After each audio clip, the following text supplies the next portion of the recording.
Have you ever paused to consider what it's actually like to be the woman at the center of a polygamous family, a point where attention is scarce and everyone's scrambling to get noticed?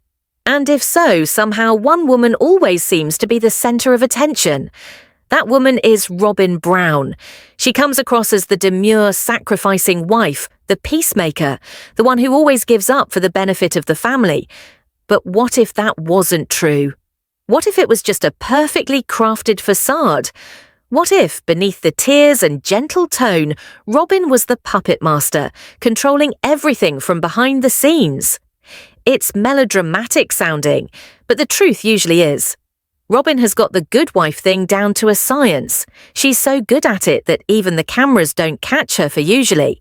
But when you actually begin examining the patterns, the clues exist. They've existed all along, and once you've seen it, you can't not see it. So is it actually as innocent as it appears?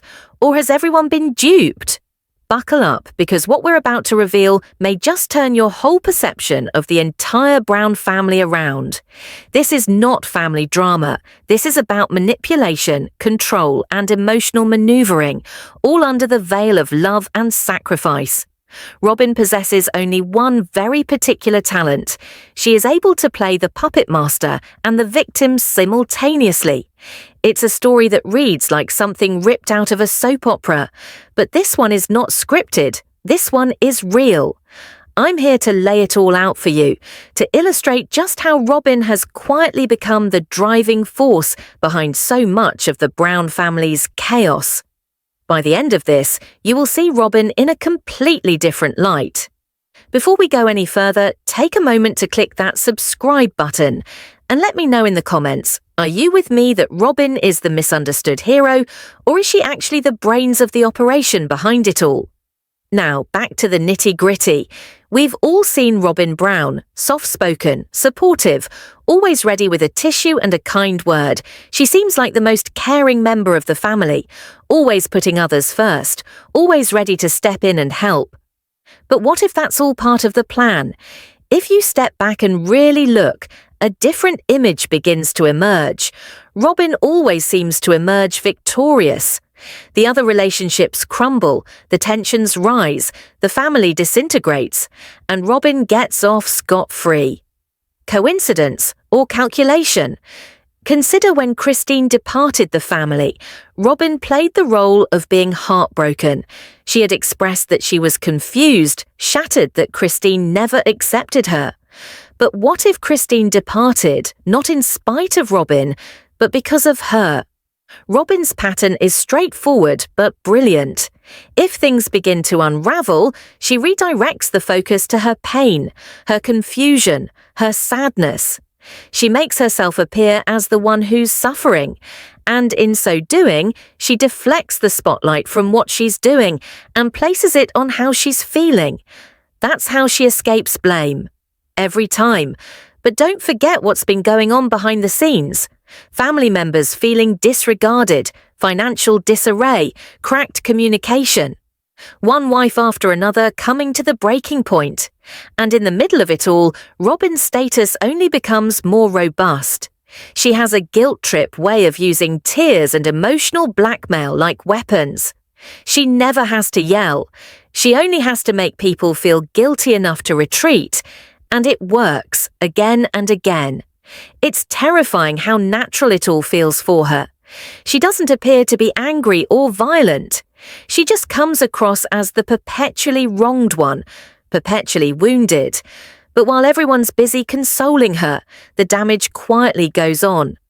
At some point, we must ask ourselves, how much of the Brown family dysfunction is simply bad luck? And how much of it has been influenced, prodded, and gently pushed along by Robyn's presence? Because let's be real, it's difficult to ignore the pattern. One by one, the other wives have backed away. The marriages have strained or broken down. The family's emotional life weighs more than ever before, and Robyn is still there, focused, cocooned, and somehow still characterized as the innocent one. But perhaps it is time we all looked a little closer. Because sometimes the individual who shouts the loudest is the one who has most to hide. Let me know what you think in the comments. Are we too harsh on Robyn, or are we finally getting the truth? If you're ready for more behind-the-scenes realities and deep dives into TLC's most dramatic family, be sure to subscribe. Until next time, watch closely, because not everything is as it appears. Robyn Brown isn't just a quiet participant in the family's chaos, she's often the one stirring the pot. Let's take a closer look at her dynamic with Kody, because it reveals more than most people realize. We've all seen how Kody's attention has become laser-focused on Robyn.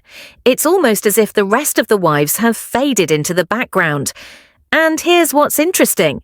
Robyn rarely has to say much, just a few well-timed, emotionally charged words, and Kody's entire focus is on her. Whenever she gets upset, rather than working through problems directly, Robyn withdraws. She'll become silent, sulk, or pass passive-aggressive comments. And slowly but surely, that begins to erode Kody. And Kody, wanting so badly to maintain the peace, or Robyn's peace, is right in the trap.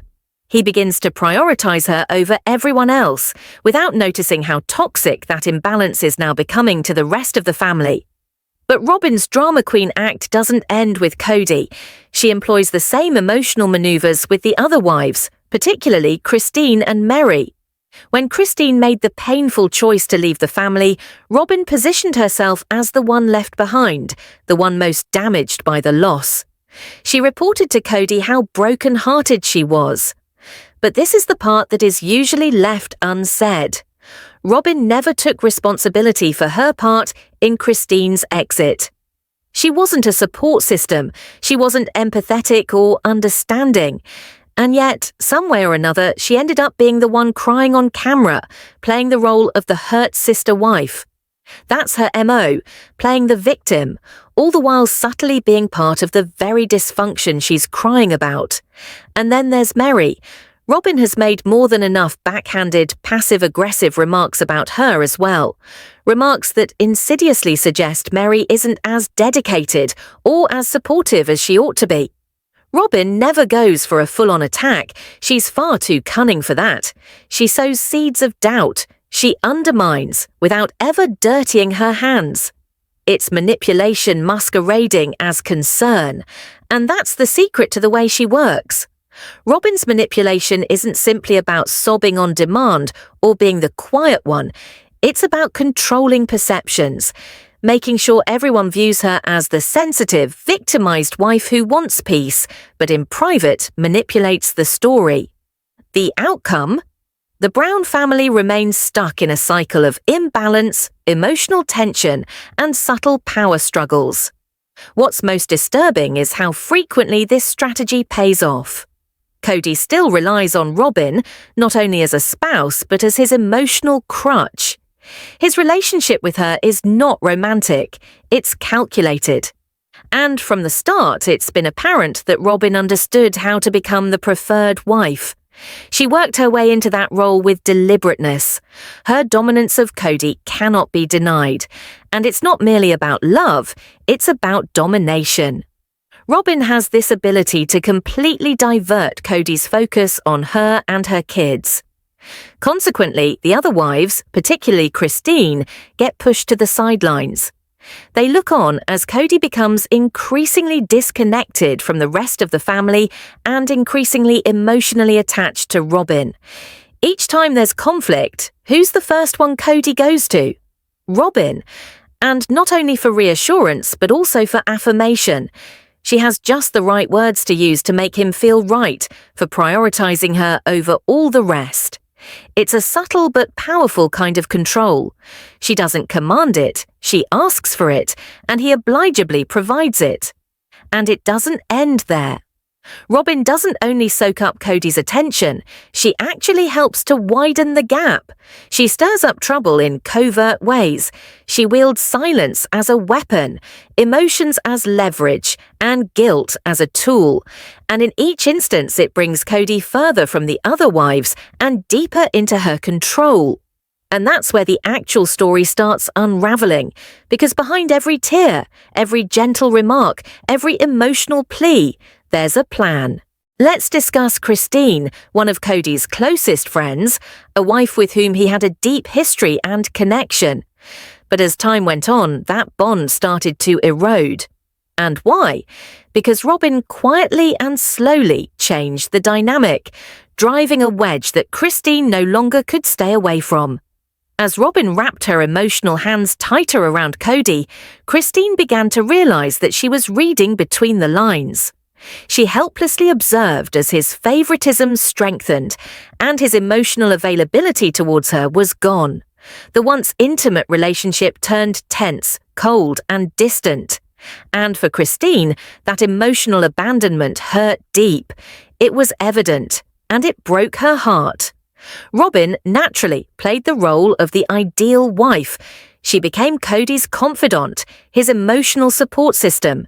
She heard his grievances, calmed his frustrations, and ensured his every whim was catered to. The other wives, however, particularly Christine, felt ignored, forgotten, invisible. The contrast was glaring. With Robyn, he was emotionally engaged, hanging on to every word as if she were the only person who counted. With the rest, it was like he was doing his job, distant, disconnected, and frequently defensive. He no longer noticed them. He no longer listened to them. This imbalance, this emotional rift, created a poisonous atmosphere. The favoritism wasn't only hurtful, it was devastating. It gave the clear message to the other wives, your needs, your feelings, your worth no longer count here, and that's when things started to fall apart. Christine, weary of waiting for change to come, finally chose herself. After years of emotional abandonment, she made the courageous, life-changing decision to leave. It was a decision that shook the Brown family to its core. But although Christine's decision to leave was one of self-preservation, Robyn's reaction told you everything you need to know. Rather than show empathy, rather than validate Christine's suffering or strength, Robyn turned everything about herself. She played the victim, the, again, undeterred, misunderstood, heartbroken wife who couldn't fathom someone she had once considered a friend walking away. But it wasn't compassion, it wasn't sadness for Christine's pain, it was fear.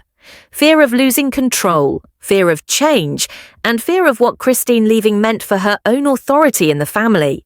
She took Christine's moment of learning and turned it into a story about her own abandonment. Her passive-aggressive comments, her perfectly timed crying, and her melodrama about the situation weren't about Christine. They were about defending the tenuous empire she had constructed. And that's what makes this so heartbreaking to watch. Because while Robyn hung on to her position in the dysfunctional relationship, Christine took courage. She didn't hang around for appearance's sake. She didn't stick around in an abusive situation for security's sake. She left because she knew, on a deep level, that her happiness, her sanity, and her future were all riding on walking away. Christine saw as plain as day what others chose not to see, that love without respect will not do, that being noticed is important, and that the boldest thing a woman can do is leave a place that no longer respects her. Christine's decision to leave wasn't a choice, it was a declaration. She understood that her own inner peace was more important than maintaining the charade of a happy, healthy, polygamous family. With great courage, she faced the emotional tempest of leaving, knowing all too well that it wouldn't be simple, but she also knew it was required. It was the only way to true, genuine happiness. Now compare that to Robyn. While Christine was moving away from dysfunction to seek healing, Robyn stayed stuck in her toxic pattern. She would not admit to her part in the breakdown of the family. She did not care to notice how her control of Kody emotionally and financially repelled the other wives and rocked the family foundation. Robyn's response to Christine's exit spoke volumes. It wasn't one of concern or compassion, but one of what was lost. She couldn't help but think about herself and her own discomfort, not Christine's freedom. She didn't once stop to consider the years of emotional abandonment that Christine suffered. Instead, she had herself at the center of the story as the woman left behind. Christine's choice was rooted in strength, clarity, and profound self-awareness. Robyn, by contrast, was unable to even identify those qualities, let alone possess them. While Christine exited dysfunction in order to save herself, Robyn insisted on holding on to it, perpetuating the same nasty behaviors. And that's the most incisive contrast of all. Christine's exit wasn't about Kody. Her exit was about reclaiming herself. It was an act to save her spirit from being eroded piece by piece. Robyn's decision to remain, to continue pretending that everything was okay, only underscored how not ready she was to acknowledge the reality of her own life. But Robyn's contradictions are far more entrenched than her emotional responses. They're ingrained within the very essence of the image she constructed. When Robyn originally came to the Brown family, she portrayed herself as the perfect addition. She spoke endlessly of her vision of a big, large, happy polygamous family. She discussed unity, support, being together. She saw a home where all the wives and kids would be happy in harmony. She played herself as the glue that would hold the family closer together. Sounds lovely, doesn't it? But skip ahead a few seasons, and the truth is, far from it. Rather than bridging gaps, Robyn constructed walls. Instead of merging herself and her children into the extended family fold, she kept them at arm's length. She built an elite bubble, emotionally and physically segregating her half of the family from the others. And those initial guarantees of togetherness? They disintegrated quickly. Robyn didn't demand privacy, she demanded control. She maintained her space apart, her routines apart, and even discouraged merging the children in total. Her actions negated every statement she had made upon her arrival.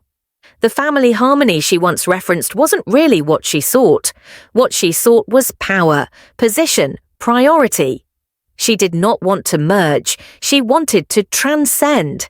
Robyn's true objective was not unity, it was to establish herself as Kody's number one. And in order to do that, she manipulated her children, her dramatic antics, and her ever-present demands for Kody's attention. It wasn't a matter of shared, affectionate family life. It was about taking center stage in Kody's life and pushing the rest of them aside. Her desires were fulfilled, but at what expense? In matters of family gatherings, holidays, and celebrations, Robyn's demand for exclusivity with Kody repeatedly translated to choices that quietly discluded the rest of the family. Whether it was avoiding group gatherings or insidiously nudging Kody to prioritize her, these instances left no doubt about one thing. Robyn did not crave unity for the family. She craved dominance over it. She claimed to want harmony, but only on her terms. Robyn's hypocrisy could not be more obvious. While she lectured in public about family unity and inclusiveness, in private her actions drove the other members away, created resentment, and isolated them emotionally. If she really desired a close-knit, united family, she would not have constructed emotional barriers. She would not have maintained the others at arm's length unless it was for her own story. Her definition of family unity was actually just a setup in which she comfortably occupied the center, with everybody else spinning quietly around her. And it did. Kody and Robyn's union became a perfect storm, constructed not on balance and love, but on dysfunction, manipulation, and unhealthy codependency. On the surface, it may appear that they are a couple desperately in love. Peel away the facade, however, and the fissures begin to reveal themselves. Their relationship is constructed on emotional bargaining rather than partnership. Robyn is a master of emotional manipulation. Anytime her role is challenged or Kody's focus starts to wander, she becomes a victim. Tears, guilt trips, passive aggression. Her tears aren't necessarily about sorrow, they're about dominance. They put Kody into protector mode, leaving him to feel he has to put her needs ahead of all others. And he does, over and over. This emotional turmoil holds Kody fixed to her and utterly disconnected from the other wives. But let's be real, Kody's not only a victim of manipulation, he's also an active participant in this toxic dance. His issues with anger have only gotten worse over the years, and when Robyn's involved, those anger outbursts seem to happen more often. It's like her emotional instability gives him license to let his own fly. The two of them fuel each other's dysfunction, and rather than repairing the cracks, they make them bigger. Together, they've established a dynamic that feeds on disorder. Robyn receives the attention she so desperately needs, and Kody learns how to rationalize ignoring his duties to the rest of the family. They enable each other's worst behaviors, and as they hold on to their intimacy, the rest of the family is pushed to the sidelines, broken, alienated, and emotionally abandoned. This is not a complicated relationship, it's one that destroys. The Brown family has been fractured, and a lot of it is a result of this poisonous dynamic. Robyn's behavior and Kody's facilitation of same has caused deep, long-lasting divisions. What was once so optimistic, if flawed, polygamous family has broken apart, maybe irrevocably. Yes, Robyn might have won Kody's undivided attention, but at a stupendous cost to the other wives, to her own emotional development, and to the very fabric of their family dynamics. And which brings us to the questions that are most important. Will Kody ever wake up and realize just how destructive Robyn's manipulation has been?